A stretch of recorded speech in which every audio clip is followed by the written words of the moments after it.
A very good afternoon to all of you, and welcome to this uh, online session uh, in a series of topics on child and adolescent psychiatry.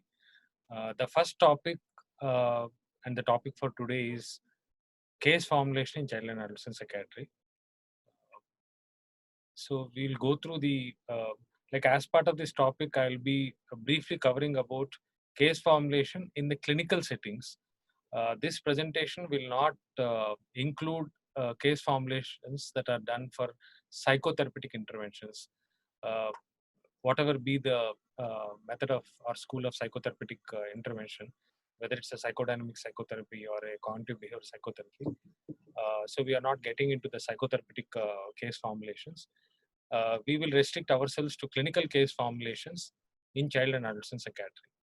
So at the outset,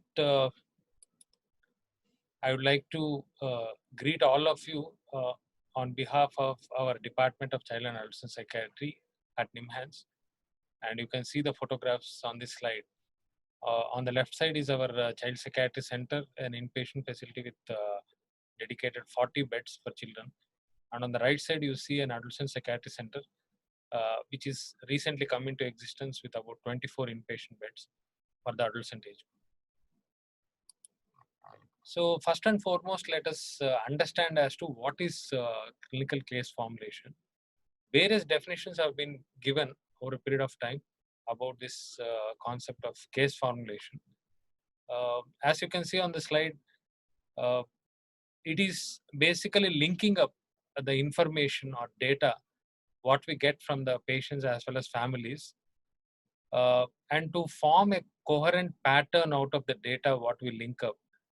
And finally, it is something that assists the clinician to commence their therapeutic work, and also when they are doing therapy to predict the outcome in that given patient. So basically, it's a process of assimilation with whatever data or information we get.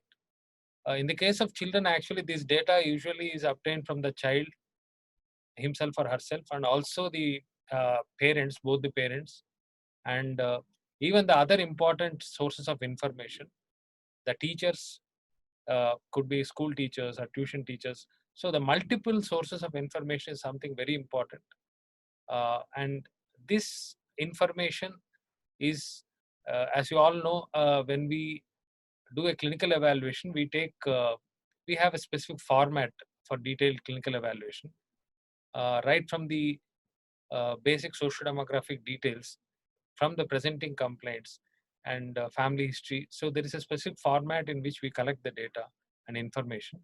So all this data that is collected is basically assimilated to derive at the formulation.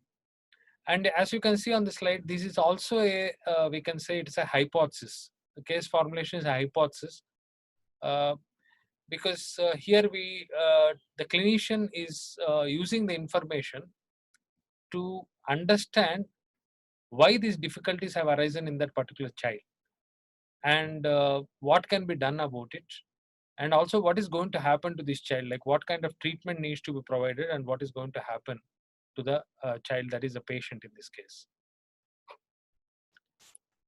So having understood this broad definitions of case formulation, we will move on. And the case formulation is something that is central to the practice of child and adolescent psychiatry. uh, what researchers have shown is that often during our residency training, we are not formally taught about the case formulation. So generally, we spend some time teaching history taking in psychiatry and even in child psychiatry. But the case formulation is not given the kind of emphasis that it should receive during the residency training. And uh, that's where many a time we see that the residents, as well as once we move into our post residency period, either as senior residents or consultants, when we are seeing children, we are quite confused about how we have to treat a particular child's problem, how we need to assimilate all the information that the parents have given or the child has given. We might have collected a lot of historical details, how to make sense of that. So that's where I think it's very important for each one of us to learn the skill of uh, assimilating the information into a good formulation. And as you can see, there are some important attributes of a good formulation. First and foremost, actually, there is a theoretical basis of this for this, and this should the formulation should be something that is sensitive about the patient, and also it should specifically apply to the patient. The specificity part is very important. Irrespective of the diagnosis of a patient, the patient's whatever the information that has been obtained is very specific. Like, you may have different diagnostic labels as per your ICD or DSM system of classification, and we all keep saying that no two patients are the same. To give you an example, you might have made a diagnosis of obsessive compulsive disorder, and you might have seen several children with this particular diagnosis. But if you look at some of the information received for each case in the case history, there are lots and lots of differences. And finally, the diagnosis may be the same based upon certain diagnostic criteria of these respective classifications. But when you try to formulate, you formulate with a specificity for that particular patient. And also, one needs to understand that this is a testable explanatory model, because what we are trying to do is we are trying to explain the patient's present condition or illness based on several factors and the cumulative effect of those factors and the complex interactions between these factors. And this explanatory model, first and foremost, in the formulation, we have to develop, and we ourselves as clinicians need to understand. And then we will have to, in a very simple, meaningful way, we have to explain to the families as well as to the patient themselves, so that they will also be able to understand as to why they are having this condition and what is the condition, and what kind of treatments are available, what should they expect from these treatments, etc. So moving on, like, the formulation is something, no in one of the researchers had summarized it very beautifully, saying that it tells us as to what is wrong, how it got wrong in that way, and what can be done about it. All of you may be very familiar about this particular model, which we commonly keep using in our psychiatric practice in terms of formulating interventions, called as a biopsychosocial model. In the biopsychosocial model, we talk of biological factors as well as several psychosocial factors that influence the onset as well as the progression of a particular condition. And also, when we plan the interventions, we say that we have to provide certain interventions to address the biological factors as well as the psychosocial factors. So this concept of biopsychosocial model was originally proposed by George Engel, and this has been one of the most useful models to understand the case formulation. So case formulation is also a dynamic concept, and it's not something that is static. For example, no, if I receive some information about the child in the initial session, I formulate it in a particular way. But during the second and subsequent sessions, I may get more additional information relevant to that particular child. And I'll have to include those information into the case formulation to continuously modify it. And that's why it's quite dynamic, and it's not a static kind of concept. And as you can see on the slide, it may start with a very rudimentary kind of state, and over a period of time it becomes more crystallized into a more elaborate kind of framework with a clear structure, and which can relate to the clinician's understanding of the patient's conditions. So why formulation is important for treatment is that if we just go by the diagnosis of the patient, and if we decide the treatment, it's not going to be that comprehensive. But if we are able to address all the factors or all the information that we have included in developing the case formulation, that kind of treatment will definitely be more comprehensive, because we are able to address all the vulnerabilities and the strengths in that given individual, and then we are basing our treatment on that. There are certain misconceptions about the case formulation. Uh, some of the clinicians, they have this misconception saying that only long-term cases require case formulation, and case formulation is something that is time-consuming, elaborate, so we can skip that. It need not be done, and it's unnecessary, laborious process kind of thing. Uh, Also, people they have this opinion saying that just writing the diagnosis is enough, and directly we can start the treatment, because there are clear guidelines for diagnosis, and also there are established practice parameters or clinical practice guidelines for treatment. So we can directly go to that. What is the need for a written case formulation? That's what many people they feel, which is not right. So also another concern is that we'll end up spending a lot of time on this case formulation, and we will give less and less time to actual communication with the patient. That's not right. We can allocate sufficient amount of time for the communication with the patient also. That's where I think, especially in child psychiatric practice, it's important to understand that right from the first consultation, where you start getting that initial information about the presenting problems, and also some details you will get about the social demographics of that particular child, and also the certain family factors. The formulation itself, and also actually communication to the patient about the case formulation and actual initiation of therapy and the follow-ups may take several sessions together. It's not just a one-off kind of thing. So case formulation itself includes certain factors, as you can see on the slide. And one way of remembering these factors is by the alphabet P. So predisposing factors, precipitating factors, perpetuating factors, and protective factors. And these are initially, like, this concept of 4 P's of case formulation has been widely accepted. And some of the authors, they add another P also, that is a 5th P, that is a prognosis. We'll look at each of these factors in detail now. So first and foremost, the predisposing factors. So predisposing factors are usually factors that are existing in that individual over a period of time. Like, these are generally not within a short span, like within a week or within a month's time. The predisposing factors have existed in the individual probably for several months, even some years together, or right from the childhood, or sometimes even for children. This may be from the time that the mother becomes pregnant.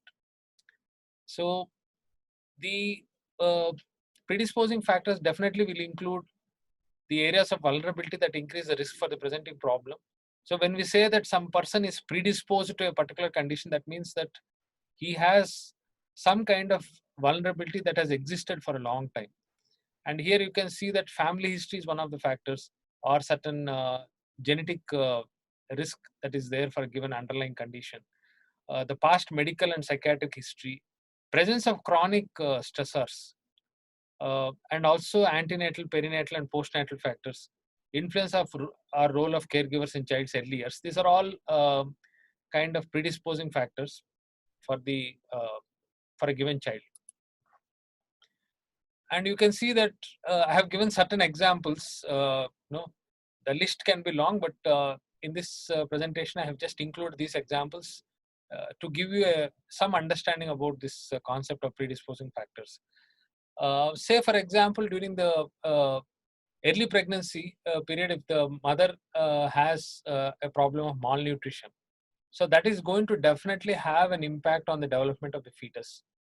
And there is enough literature that is available now that suggests that this can lead to problems in the neural development of the child, and also this can predispose to later onset of psychiatric conditions. similarly, the family history of psychiatric illness. So we all know that no, this is something important information we elicit in the history taking during history taking, and the family history, especially in the first generation of the child, first degree relatives, what we call, that is confers greater amount of risk compared to the family history in second degree relatives or distant relatives. Then factors like parental discord between parents, and also child getting separated from the parents, and probably some of the children, they will be growing up in some institutions, or they will be taken care of some other caretakers or relatives. Um, and the abuse and neglect kind of situation that the children encounter over a period of time, and even certain social kind of factors, like for example poverty which the family is going through, and some of the long standing kind of factors that are contributed more by the biology in that particular individual. In the adults, we call it as a personality. In the case of children, there is this word that is used called temperament. So, say for example, if the child has a difficult temperament, uh, that child may be predisposed to certain kinds of problems, especially the behavioral problems more commonly. So, these are all the examples of predisposing factors. Then the precipitating factors. So precipitating factors are something that is more recent, which are probably in the form of certain life events, maybe positive or negative life events, or some recent stress that has affected the child or the family. And we should understand when we are talking about all these factors, the important thing what we need to remember in child psychiatry is that uh, the child has to be understood as an individual who is embedded within the family system, and also the family is embedded in a larger system, which is the social neighborhood, and also the other systems that are there out in the society. So each of these are quite interactive, and finally they have an impact, either a positive or negative impact on the child. So that's the kind of understanding we need to have to imagine the child in the midst of these kind of systems, wherein anything, any stress or any event, either positive or negative, affecting any one family member who is related to a child, or even some event that happens in the neighborhood, can have an influence of the child. The intensity and the kind of impact may vary from child to child. And sometimes what happens is these precipitating factors can actually act as imminent kind of triggers for somebody to develop a first episode of a psychiatric illness, maybe something like a depression or an anxiety disorder, or other kinds of conditions, even severe conditions like psychosis. This particular phenomena is called as brought forward phenomena, wherein individuals who are at risk due to certain predisposing vulnerabilities, once they develop a precipitating factor, the occurrence of this illness is happens imminently, and no, there is no such delay that happens. Also, we see that the precipitating factors interact closely with the predisposing factors, and these precipitating factors, sometimes we can see that in few cases it may be multiple also. And precipitating factors influence the help seeking. Uh, like depending on the nature and intensity of the precipitating factor and the aftermath of that, like suppose if there is an onset of some clear symptoms of a psychiatric illness, in the immediate aftermath of the precipitating factors, the families generally, they notice the changes in the behavior of the child and changes in the functioning of the child, and they immediately seek help. So let us move on to the next slide. uh, some examples of these precipitating factors: in the case of children, this could be a failure in examinations, or it could be a death of a grandparent. Even the positive kind of factors, like for example birth of a sibling. So here uh, it is probably a joyous occasion for the family, but at the same time for the child, he has to get adjusted with the new entrant into the family. And also it means that for the mother, it's something like where the mother has to provide her care to both these children, uh, the our patient himself or herself, and also the younger sibling who is born. And say for example a parent, especially when the mothers who are the primary caregivers, they start their job, um, or when the change of school happens, or if a bullying happens in the neighborhood, or even certain physical conditions like we very commonly, especially during this season, we see that the dengue and certain other infections. Now we are having this COVID kind of situation. So if for any reason child develops some physical illness and gets hospitalized for that, or has to take some treatment, this itself can act as a stressor and a precipitating factor. So then going to perpetuating factors are also called as maintaining factors, and these factors exist, you know, for a period of time.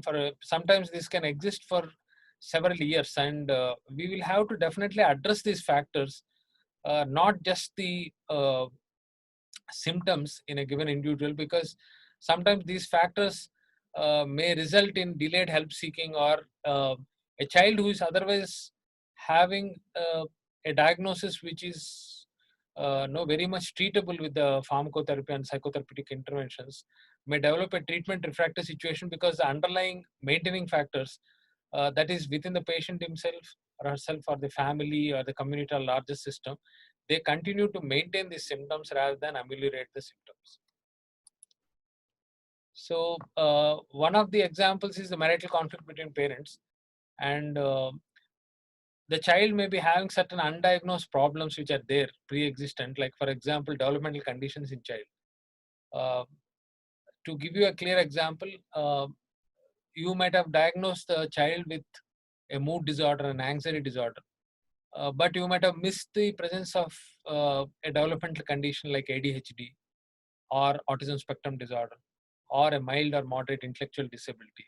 So when we are managing the anxiety disorder or mood disorder with medication and other forms of treatment, unless and until you address these developmental issues, the child will continue to have some impairment of functioning. Uh, the next example is that of the parenting style, wherein like in some families we see that the way the parents parent their children is no more of a punitive kind of style, or sometimes we may see that the other way around, like they may be very permissive. So these kind of factors also in the parenting, and mainly these are family factors that are directly influencing child. They can act as perpetuating factors. And parental physical or psychiatric illness is something, a very important factor that is often missed.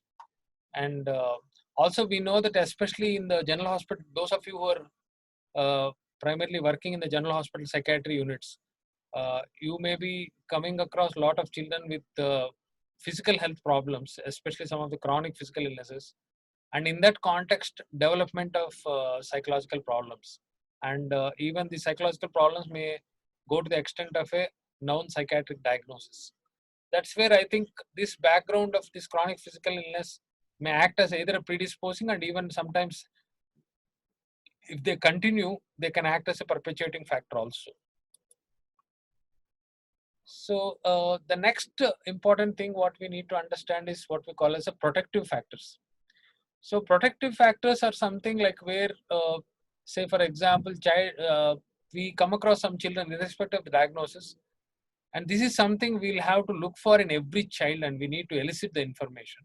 Sometimes parents may not report this spontaneously, and in fact, many a time what we see is parents, when they bring the children, they list out several complaints, like saying that my child is not eating, my child is not sleeping, my child is not going to school, he is not studying, and he doesn't behave properly, he's rude, he's beating his siblings, he's all sorts of things, all sorts of negative things will be said about the child. uh, so and even in a busy OPD, sometimes we may forget to ask about some of the skills of the child, or some of the talents, or some of the child's specific interests or hobbies, or the child's areas of competency.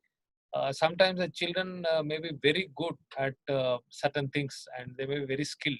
So these factors are not elicited.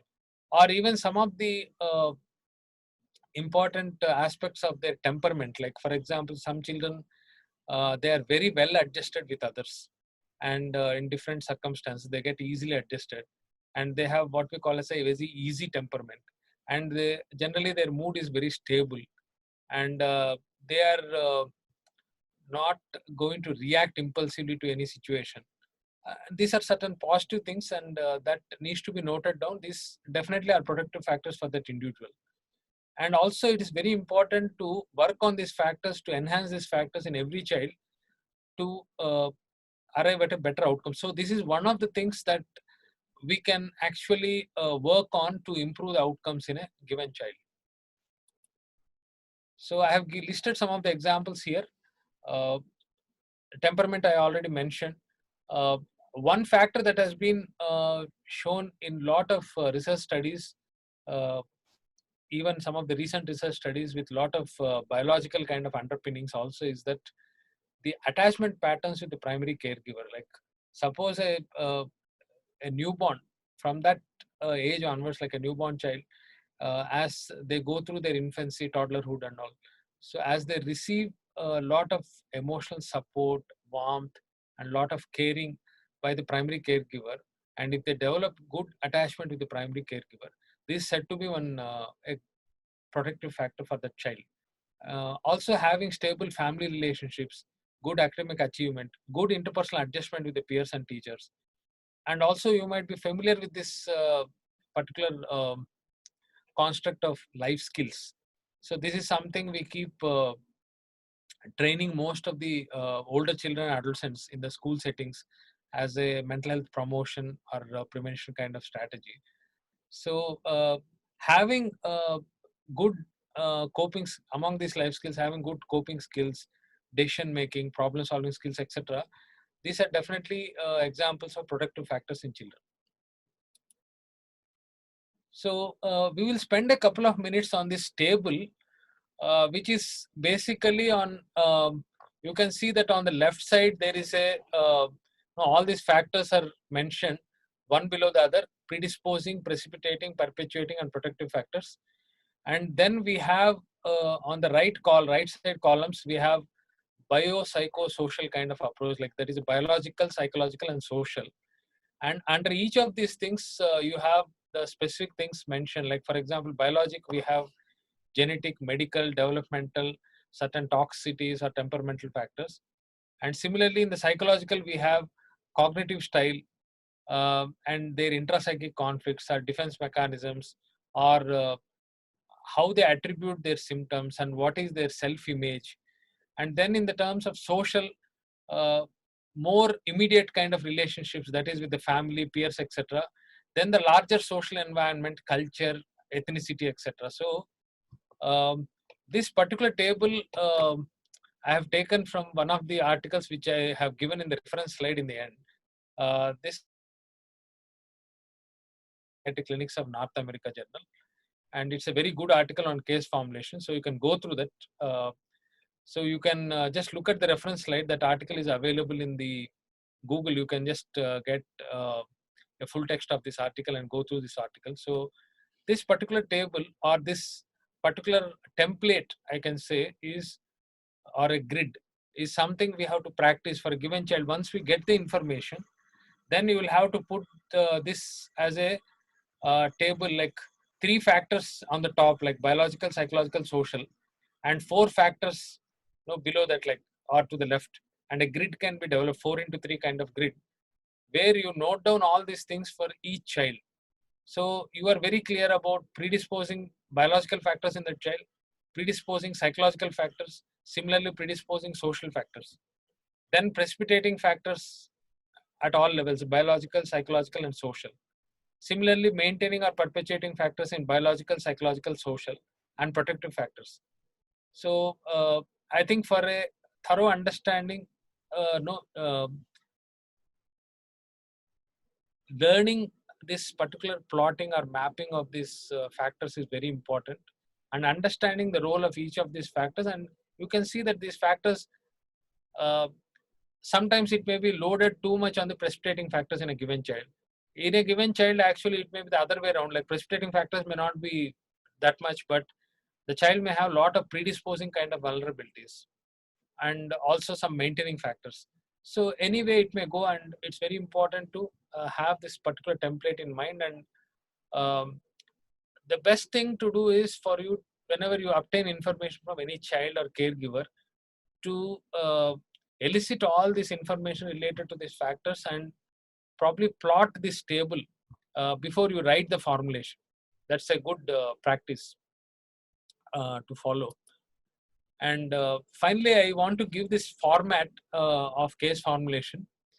First and foremost, we have to write a summarizing statement about key demographic information presenting complaints and perspectives of child and parents. So we'll have to say that so-and-so child aged 6 years, coming from middle socioeconomic status, urban background, and he's presenting with these complaints of school refusal, and this is the perspective of the child, this is the perspective of the parent. Then it has been precipitated by the recent onset fever or some kind of condition you have to mention. Then we will have to describe the biological characterization, then the psychological characterization of that child, then each of these factors, family and other interpersonal factors, socio-cultural and environmental factors, functioning of the child in all domains, and strengths and protective factors we should not forget. And then we should mention the differential diagnosis, and finally we should give an integrative statement that gives an overall kind of picture about these 4 P's in this given child. So what were the predisposing factors in this given child? What were the precipitating factors in this given child? What were the perpetuating or maintaining factors? And what are the protective factors in this child? And then based upon that, like, what are my targets or what is a problem list? Just listing out the targets. Like, for example, aggression could be a target. Then oppositional behavior can be a target. School refusal behavior can be a target. Poor sleep can be a target. Depressed mood can be a target. So like that, we have to write down the problem list, and then we will have to, the last but not the least, the treatment plan. We will have to clearly spell out what are we going to do in terms of pharmacotherapy and also psychosocial treatment. And this is something, as initially I mentioned, this is quite a dynamic concept. And in the beginning stages, you will not get all this information. You will not be able to give a very comprehensive case formulation. But as you go along and spending more and more time with the child, family, get lots and lots of information. And as you go along also, when you apply certain treatments, you will observe that certain things you have not included as factors. Then you assimilate it. Like that, it undergoes a lot of these modifications. And by the time you have some 4 or 5 sessions or even more number of sessions, you will have a good case formulation for you to proceed in terms of your therapy. So with that, I would like to give this certain take-home messages before I end my presentation. Case formulation is a very important element of clinical evaluation of every child or adolescent. And this is a skill that needs to be practiced, the skill of drafting good case formulations. Also, we need to understand that as it requires a lot of information about predisposing, precipitating, perpetuating, protective factors, one needs to do a thorough clinical assessment before we start formulating a case. And also, good case formulations definitely are helpful to base our treatment solidly, and they will definitely result in favorable outcomes. And especially for eliciting this information about the 4 P's, we have to develop this collaborative approach. That is something I think is a key element in child and adolescent psychiatric practice. A collaborative approach with the child, family, and the other relevant stakeholders. It could be teachers and other people who provide all this information. In eliciting each of these factors more lucidly, that is very important. And last but not the least, whatever formulation we get, I think educating the parents is very important. And this will help in enhancing the family's involvement in the child's treatment. So that will be definitely helping in the child's progress over a period of time, and eventually the prognosis of the child. And with this, I end my presentation. And these are some of the references. And the last reference by Winters and colleagues, titled "The Case Formulation, Child and Adolescent Psychiatry." That is an article which is a very useful article for you as a regular reference kind of article when you learn about case formulation, child and adolescent psychiatry. Thank you. Good afternoon. So myself Rajendra. So thanks for the class, sir. Like, I'm taking part of Dr. Chetan. So any questions and clarifications you people have, you can unmute your mic, ask, or you can message us. Okay, I think there is a question saying that should we restrict ourselves only to information that is directly linked with the child's psychopathology? This is from Dr. Kanakarajan, Dr. Sham Kanakarajan. So I think that is a very important question. We definitely should not restrict ourselves to this psychopathology, and no, it's not just the symptoms or the symptom manifestations in the child. Those are very important to the diagnosis, and typically we use that to diagnose a child with a particular condition using the ICD or DSM criteria and the diagnostic workup. But case formulation is something beyond that, and definitely psychopathology needs to be included. But also, as I mentioned, there are a lot of other factors that influence the uh, the onset of that particular condition in the child. As I mentioned, these four P's: predisposing, precipitating, protective, and perpetuating kind of factors. So we need to elicit the information related to all those things. Okay, like there is a question from, I think, Dr. Jwalamukhi. So she mentions that was a case also presented as an example. We have not presented a case in this session. I think it's a very useful suggestion. We will plan that during our next session. At least we ensure that one case will be presented, and maybe we'll have one session like that where we'll bring a case and we'll present the case history, and then we can actually formulate that case. We'll do that. And okay, there is also another question from Dr. Mary Bosco, who asks the difference between case formulation in children and adults. Well, even in the case of adults, case formulation is something very important. But I would say in the child, certain factors are very unique. Like, for example, in terms of the child's relationship with the parents and parenting style, and even the early childhood experiences. I have mentioned about some of the caregiving experiences right from the infancy period.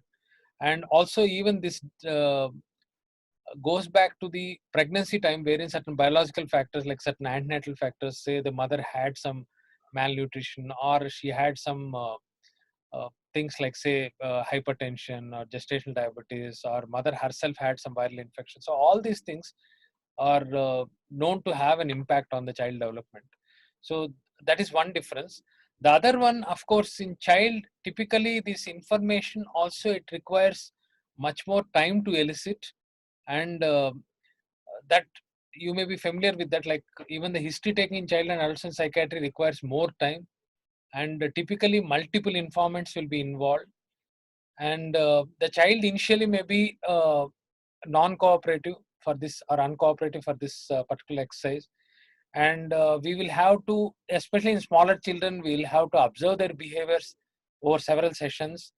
And in older children especially, they may not be very cooperative initially. We have to establish the rapport, and there may be certain sensitive informations which the child may share with us, may not be sharing with the parents initially. So all these complexities are involved when we work with children.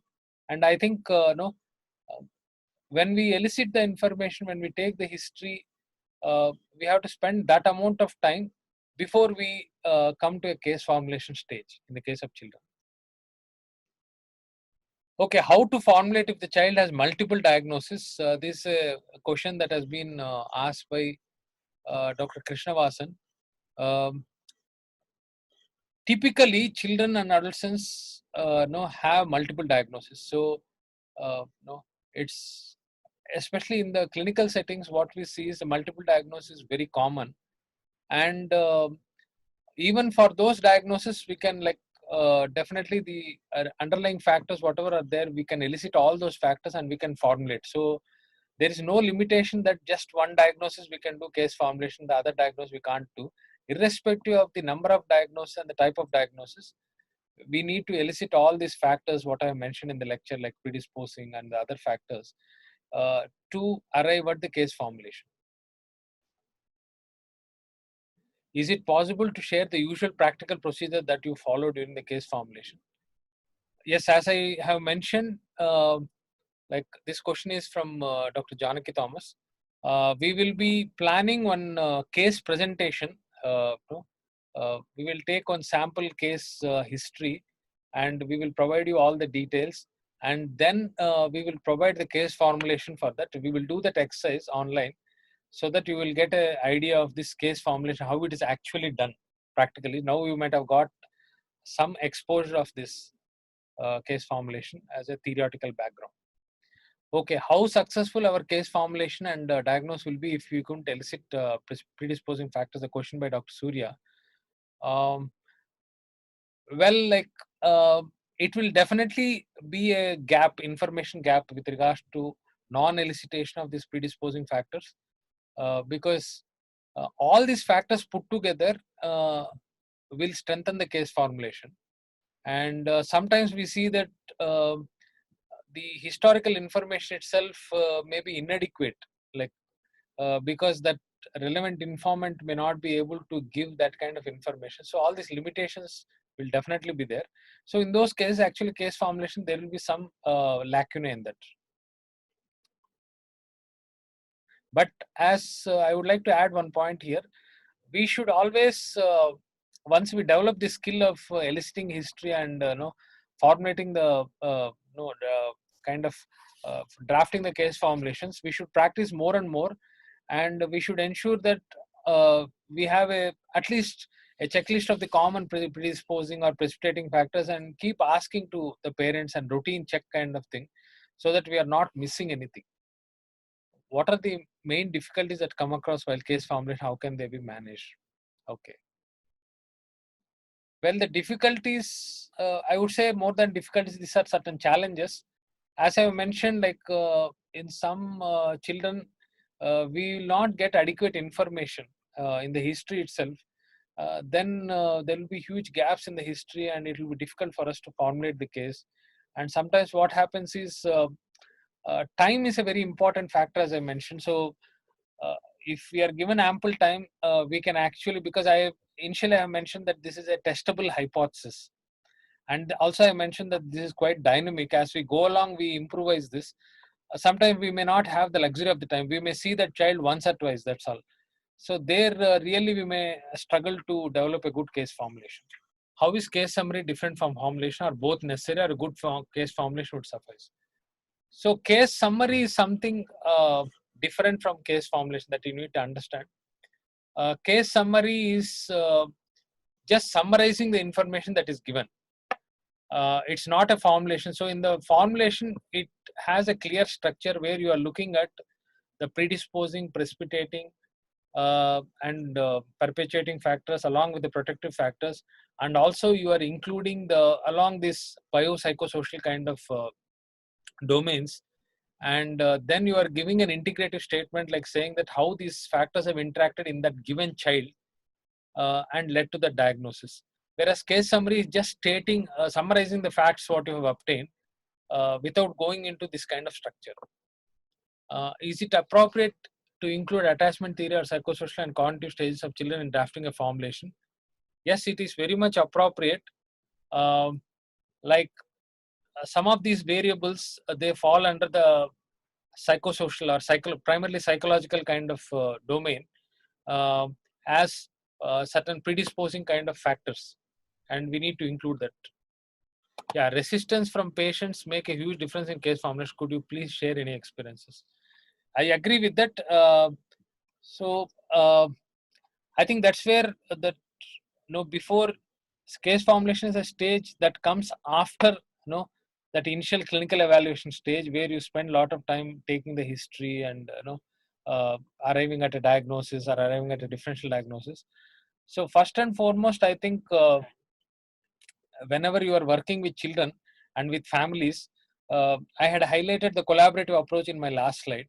So I think you need to develop the skill to basically, I think we need to be comfortable with children of different age groups, and also how we are going to, like, suppose if say a 2-year-old child is with you, or a 12-year-old child is there, or a 16-year-old adolescent is in the Yes. room, how are you going to interact with them? And how are you going to make it as an age appropriate and more meaningful interaction with that particular individual? What kind of language you will use, and what kind of like, for example, especially small children, you will do some activities and build rapport with them. All these things initially have to be done to address this resistance. And in some, this resistance again, it can happen in the children or it can happen in the parents also. And it can happen to varying degrees. In some people, we see that there is lot of resistance with regards to help seeking. It may be due to several factors like stigma, etc. um, so, or there may be concerns about the a particular diagnosis, or also certain issues about confidentiality, all these things. You can address all those things, and depending on the level or degree of resistance, you will have to address that. What are the interventions that are mainly done for children and adolescents with psychiatric illness? So this is a question from Dr. Mary Bosco. So there are, I think what I would like to say is 100% of the children and adolescents with psychiatric illness, they require psychosocial interventions.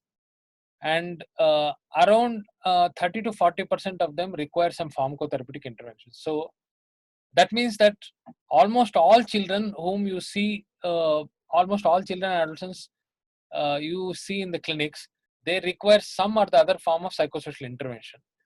And around 30 to 40% of them require specific psychotropic medications depending on the target symptoms. So I was thanking Dr. John Vijay Sagar sir for the presentation, and I was mentioning that following this presentation, there will be a series of presentation which will be on the topics related to child and adolescent mental health, and we will try to answer the few other questions also in the upcoming sessions, in the relevant sessions. So thanks one and all. Thanks again from John sir. Yeah, thank you for your active participation in the session, and we look forward to your active participation in the next sessions also, because and we thank the team at the Telemedicine Center NIMHANS for having facilitated these sessions. Thank you.